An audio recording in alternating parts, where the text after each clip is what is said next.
Magandang araw po mga bossing. Bali magsisiro nga pala tayo ng ating paniksay. Ito yung ating paniksay mga bossing. Maliit lang tangke nya, 0.25 liter para magaan.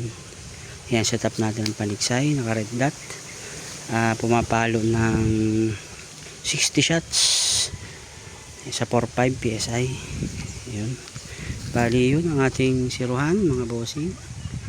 Nasa 15 meters siguro ito. Ayan, bali sa saging tayo nagsisiro. Ayan mga bossing, ganyan tayo magsiro. Pag ganyan ang lagay ng saging, dangkalin natin sa 2, 3, 4 na dangkal na saging mga bossing. Ito yung first shot natin kanina, hindi pa nakasiro. Ito mga bossing, tumagos dito, ito tinagusan, yan, tapos lumipad pa dun ang bala malayo, tumama pa sa bato, kaya may bingaw pa yung bala natin. Napakalakas talaga ng PCP na paniksay. Hindi pwedeng patayuan saging mga bossing, kahit 3 lampas yan, kahit 4.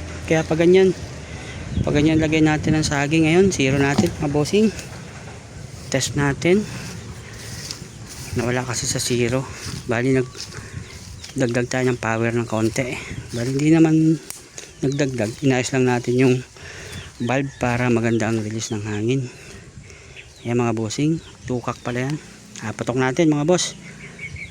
Cut muna natin. Ayun mga boss, naiputok na natin. Heating low tayo mga boss. Napasobra yung adjust.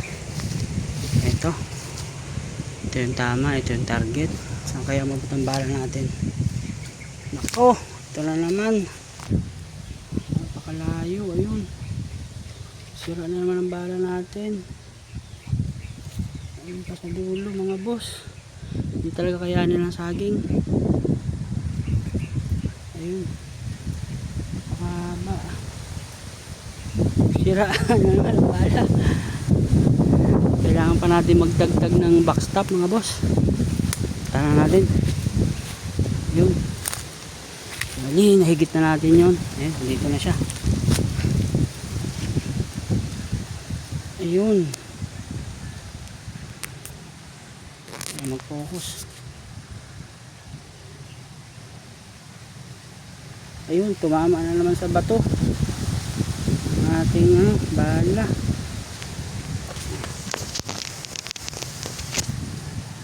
Ayun mga boss, oh. Tumama sa bato, bingaw. Bali din pa siya pumasok sa dulo yan.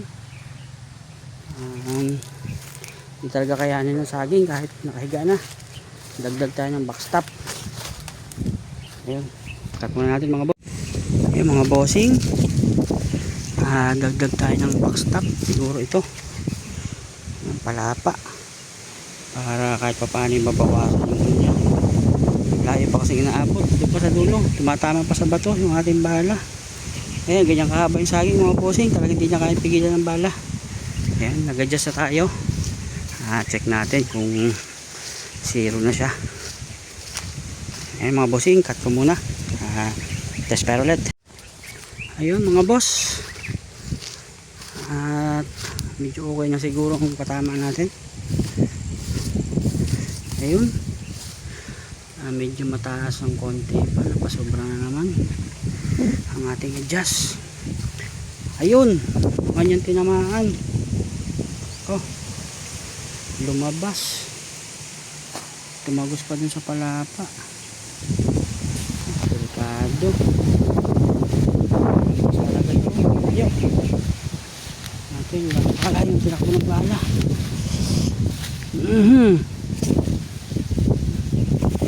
Ayun, sira na naman ang bala natin sigurado nito. Tumago sa backstop. Ayun, buti na lang matibay yung pagkakagawa ng ating bala. Hindi na tayo naglalagay ng plastic sa dulo, nawawasak. Tsaka yung mga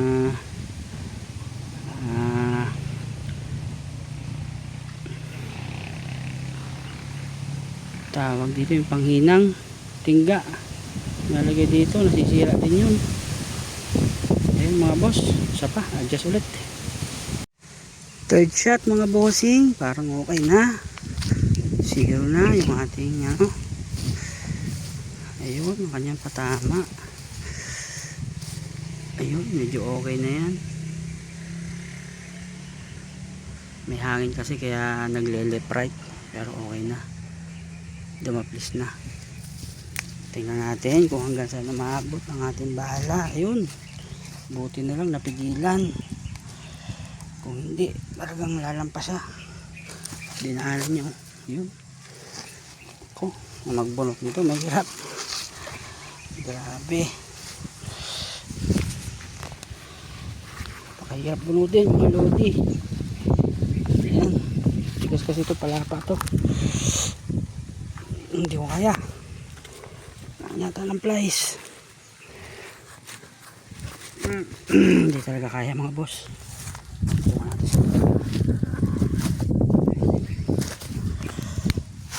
Hindi mahugot. Yun. Yun. Napakalalim ng baon mga idol. Hanggang dito. Dumaan sa saging. Lalo tumusok pa doon. Ayun mga bossing. Sana may nakuha kayong idea sa pagsisiro ng paniksay. Ayan o. Napakahaba yung saging. Bali wala. Parang walang tinahanan. Pwede na siguro to pang pampating. Joke lang mga bossing. Maraming salamat.